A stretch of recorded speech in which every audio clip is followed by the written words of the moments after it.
የአክሱም ሙስሊሞች መገለልና እስራት ተባብሶ ሲቀጥል በትናንትናው ዕለት 10 ግለሰቦች ታሰሩ። ትናንት ሐሙስ ግንቦት 6 ቀን 2018 ዓመተ ልደት በአክሱም ከ10 በላይ ሰላማዊ ሙስሊም ወንዶች ያለምንም ምክንያትና ያለ ፍርድ ቤት ትዕዛዝ በጸጥታ አካላት ተይዘው ታስረዋል። የጸጥታ አካላቱ በግለሰቦች መኖሪያ ቤቶችና የንግድ ሱቆች ላይ የተደበቀ ፈንጂና የጦር መሳሪያ ያላችሁ በሚል ሰበብ ፍተሻ ካካሄዱ በኋላ የሱቅ ባለቤቶችን ጨምሮ 10 ሰላማዊ ሰዎችን ለእስር አብቅተዋል። የታሳሪዎቹ ቁጥር ከዚህም ሊጨምር እንደሚችል ተገልጿል። ይህ የእስራት እርምጃ የተወሰደው በትናንትናው ዕለት ግንቦት 5 በአክሱም ከተማ የሚገኙ የሙስሊም ሴት ተማሪዎች ቤተ ክህነት አልፈቀደም በሚል ምክንያት ከትምህርት ገበታቸው እንዲወጡ ከተደረገ ማግስት ነው። በትናንትናው ዕለት የአክሱም ከንቲባ የትምህርት ቢሮ ኃላፊና የከተማዋ የጸጥታ ኃላፊ ቴዎድሮስ ሻንቆ ከ6 በላይ በሚሆኑ የመንግስት ትምህርት ቤቶች በአካል በመዘዋወር ሂጃብ የለበሱ ተማሪዎች ወደ ግቢ እንዳይገቡ የሚከለክል መመሪያ በይፋ ማስተላለፋቸው ይታወሳል። ከሚያዝያ ወር ጀምሮ በአክሱም ከተማ አስተዳደር ድጋፍ በሙስሊሞች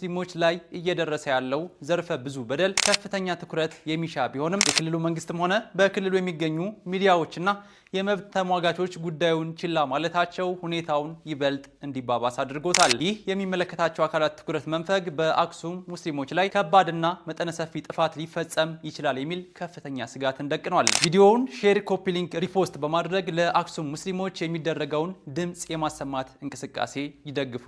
ወሰላሙ አለይኩም ወራህመቱላሂ ወበረካቱ።